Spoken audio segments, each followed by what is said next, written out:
Здравствуйте! С вами телепрограмма «Точка взаимодействия» и журналист Олег Желнин.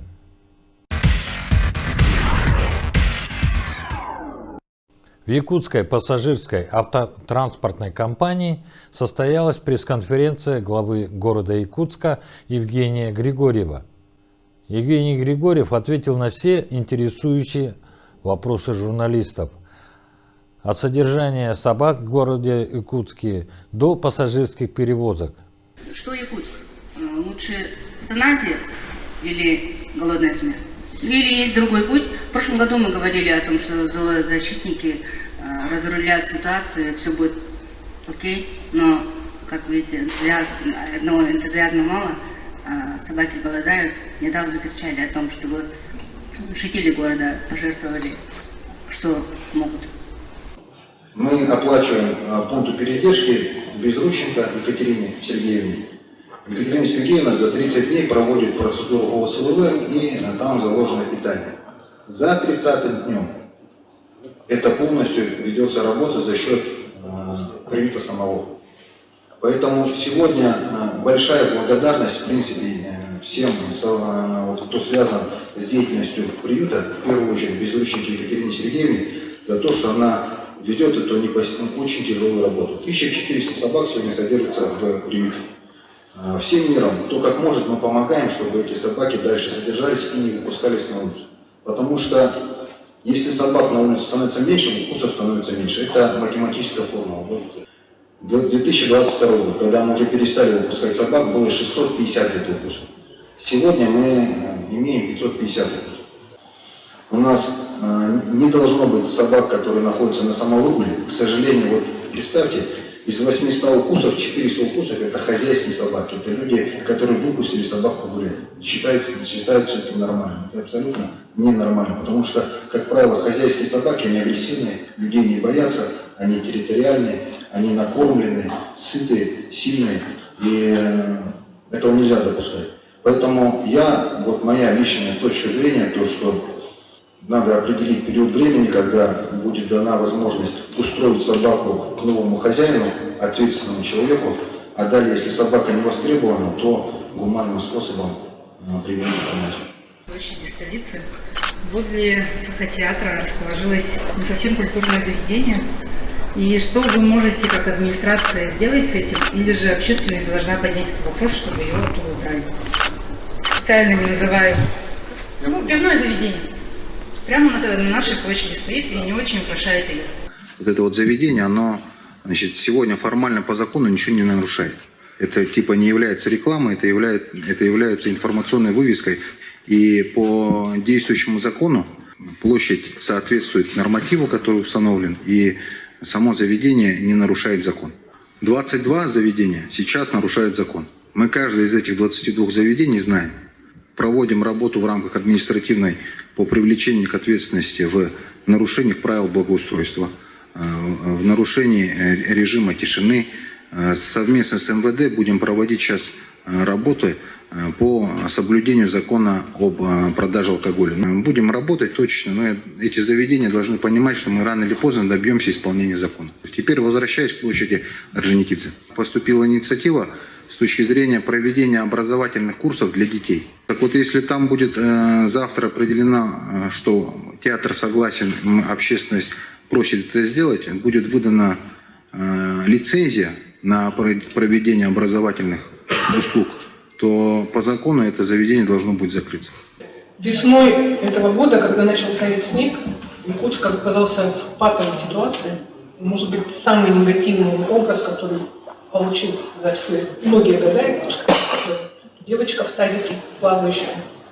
И вот у меня такой вопрос. Нет ли гарантии, что опять не упадет такой же снег? Как-то системно вопрос решается с талыми водами.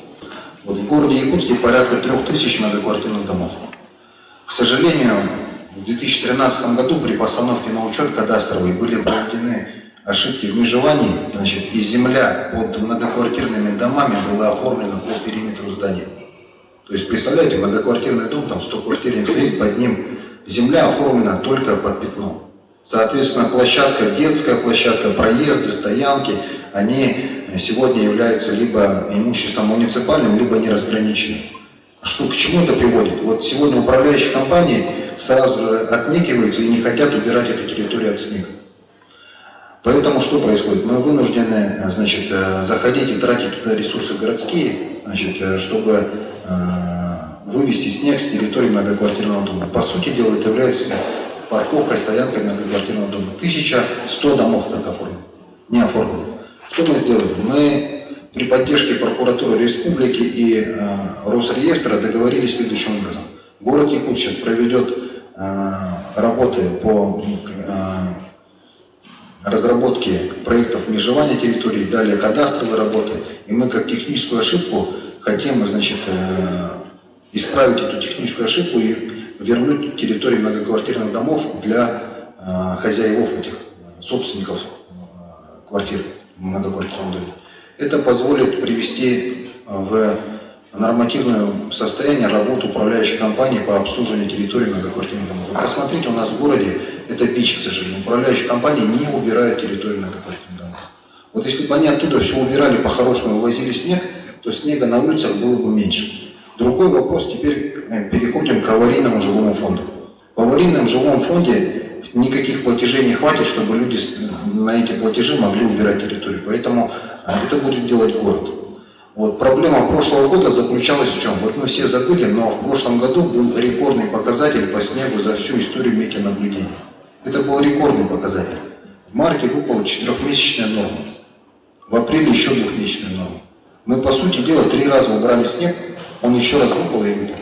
Поэтому здесь, с точки зрения вот, того, чтобы не допустилось этого, но я молюсь, чтобы больше не было такого марта и апреля. Вот, это было реальное испытание по количеству снега. Мы, благодаря вот титаническому труду, который был проведен коммунальщиками, благодаря всем, кто был задействован в этой работе, не допустили ЧС. Хотя соседние города вводили ЧС. Мы этого не сделали. Значит, но больше такого допускать, конечно, нельзя. И первое, что мы должны сделать, это вменить управляющим компаниям нормально начинать обслуживать территорию в благоустроенном жилом фонде. Нынешний отопительный сезон ознаменовался в Якутске множеством претензий жильцов многоквартирных домов, находящихся в разных районах города, на отсутствие или недостаток тепла в их домах. Сейчас городская администрация занимается лишь проверкой готовности к отопительному сезону, и со следующего года вступает в силу закон, в соответствии с которым муниципалитеты уже будут контролировать исполнение ресурсоснабжающими организациями своих обязательств. Как это скажется на работе мэрии? Смотрите, вот я сейчас просто обозначу факты. Я предвосхищаю этот вопрос, попросил коллег, чтобы мне отправили всю выгрузку из ЕДДС, обращения, начиная с 2020 года. У меня есть аналитика 2020, 2021, 2022 и 2023 годов по обращению населения на низкий теплоноситель, то есть холод в домах. Так вот, в 2023 году у нас обращений было 100 в декабре месяце. В 2021 и 2022 году было по 150, в 2020 году было 200. То есть по факту у нас 2023 год по количеству обращений в ЕДДС по низкому теплоносителю меньше, чем за последние 3 года. Это факт. Когда доходим до причины, чаще всего оказывается то, что проблема не в низком теплоносителе самой подающей сети, а в завоздушивании, которое есть на стояке, в грязных, с точки зрения непромытых системах по самому радиатору отопления, значит, или внутренних каких-то систем, ошибках в системе отопления многоквартирного дома. Но это не отменяет той проблемы, которая есть. Даже 100 обращений, которые есть в декабре месяце, каждая из них это связано с конкретной проблемой у жителя того или иного дома. Поэтому они всегда находятся в фокусе внимания. Теперь что мы делаем? Значит, вопрос, который вы обозначили с точки зрения наделения дополнительного функционала на муниципалитет, я только приветствую. Более того, я 2 раза уже инициировал закон 2 раза он пока не прошел в Илтумене, о передаче городу Якутску функций лицензионного контроля за управляющими компаниями. На территории города работает порядка 170 ТСЖ и управляющих компаний. К сожалению, сегодня город Якутск во взаимодействии с ними не может лишать их лицензий, не может выставлять требования, которые отразятся завтра на выполняемых работах. Мы можем взаимодействовать только в рамках нарушения правил благоустройства. Я надеюсь, что этот законопроект будет все-таки поддержан законодательным собранием Илтумен и правительством республики, и нам передадут часть функций, которые сегодня выполняет управление Госстройжилнадзора, ровно как это сделано, например, в городе Сочи, Краснодар, ну и так порядка 10 крупных городов, столиц. Мы в этом случае сможем более продуктивно выполнять функции контроля за управляющей компанией в интересах горожан. Потому что, как происходит? Ну, горожане в первую очередь, если холодно в квартире, грязно в подъезде или во дворе, виноваты мэрия. А у нас по факту нету никакой дубинки, чтобы завтра привести к ответу управляющую компанию. И вот наделение мэрии функцией лицензионного контроля будет как раз таки не только функцией, когда мы пряником просим, да, что-то сделать, а там, если люди, мы видим, кто плохо работает, мы могли бы привести к ответу. Вот мэрия реально видит, какая управляющая компания хорошо работает, как плохо работает сразу. Как бы заметно невооруженным глазом то, что Якутск устанавливает свое присутствие в отрасли городских транспортных перевозок. Вот насколько целесообразно муниципалитету снова заходить в эту историю? Вот не проще оставить, как было вот частникам? В этой экономической модели, которая сегодня существует, вот 19 городских маршрутов с учетом сотового, есть маршруты, которые в год перевозят 1 100 000 1 200 000 пассажиров, а есть маршруты, которые перевозят 4,5 миллиона пассажиров. При этом километраж у них не сильно отличается, процентов на 20-30. Понятно, что нерентабельные маршруты, они будут умирать с точки зрения возможности обновления транспорта, и дальше это вообще нереальная задача для них. А с точки зрения рентабельных маршрутов там все будет хорошо. Но в целом температура по палате, она будет плохой. Наша задача, вот с точки зрения новой маршрутной сети, она касается того, чтобы сделать экономически обоснованную модель для каждого маршрута, чтобы выставить для них адекватные требования. Вот смотрите, мы же все хотим ездить на новых автобусах. И при этом у нас тогда условие единственное, чтобы обновлялось, это ставить предельный порог эксплуатации техники. Сейчас он у нас там 11 лет. Водители сейчас говорят, и предприниматели продлить там до 13 лет, потому что нет возможности обновляться. Обновляться возможности нет у тех маршрутов, у которых рентабельность маленькая. Поэтому мы должны сделать такую модель, при которой каждый маршрут сможет обновлять для себя технику, выплачивать достойную заработную плату и при этом оставаться рентабельным для предпринимателя, собственника бизнеса. Поэтому новая маршрутная сеть, она, значит, учитывает и этот фактор. Мы не сможем без частников полностью, но мы должны будем обеспечить магистральные маршруты, которые большие. Частники не смогут у нас сегодня обслуживать такие автобусы. Вот городу нужно 5 маршрутов городских магистралей. На каждом маршруте где-то по 15 машин. Ну вот считайте, минимум 75 машин по городу должны ездить большого класса, чтобы по большим дорогам у нас как часы выходили большие маршруты, связывали север и юг города. Тогда у нас и частники будут обеспечены работой и будут брать на себя эту нагрузку. Ну и город будет обеспечивать вот эту фундаментальную, самую сложную часть. Как город намерен реализовать, принимать участие в реализации изменений в Земельный кодекс республики, да, насколько не ошибаюсь, которые были приняты на последней сессии Илтумен по поводу предоставления в приоритетном порядке земель для участников, для всех участников специальной военной операции, и вообще как город намерен решать и вопросы вот эти вот для многодетных семей, если земель не хватает, какие пути решения вы намерены принимать? 8411 человек сейчас стоит в очереди, как многодетные. Это семей. 8411 семей стоят в очереди. Это самая большая очередность, поскольку у нас большая рождаемость, у нас порядка 4000 детишек в 2023 году родилось. Многодетные семьи у нас прибавляются каждым разом и переезжают с районов, и через 5 лет становятся в городскую очередь. Поэтому очередь растет очень быстро. Я буду этот вопрос прорабатывать с правительством республики, чтобы мы могли вместе найти способ, как часть уйти на денежные льготы, а часть это по земельным участкам, которые будут выведены из федерального крестового фонда. Только так. Теперь, что касается участника специальной военной операции. Еще до принятия закона республики, я с прошлого года, когда начал активно встречаться с семьями участников специальной военной операции и ездить к ребятам туда на передовую, принял для себя решение, что мы должны создать в городе СОТы. СОТы, в которых наши ребята, сегодня защищающие Родину нашу, смогли бы по приезду на гражданку объединиться в СОТы и вместе вести там свой досуг, как дачный кооператив.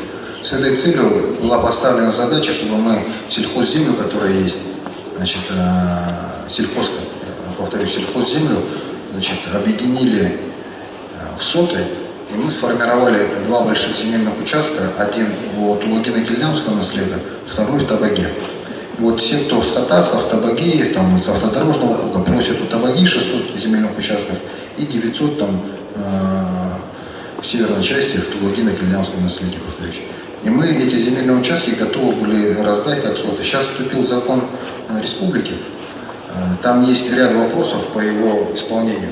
Он требует корректировки, это мое личное мнение. Но мы вот в рамках договоренности с ребятами, с их семьями готовы будем распределять как СОТы. Поэтому я вот и буду вносить предложение в госсобрание Туме, чтобы мы, если как СОТы раздадим, чтобы это было исполнение закона, потому что так будет проще управлять этими СОТами ребятам самим, кто является участниками специальной военной операции. Вот у нас все, кто с города ушли, те получат земельный участок. С принятием генерального плана города Якутска, с учетом федерального мастер-плана развития города Якутска, появляется очень много вопросов по строительству жилья. Глава города Якутска Евгений Григорьев пояснил, что все происходит в рамках федерального законодательства. И у меня вот вопрос, какие сейчас намечены зоны комплексной застройки для застройщиков? Потому что они же участвуют в переселении граждан.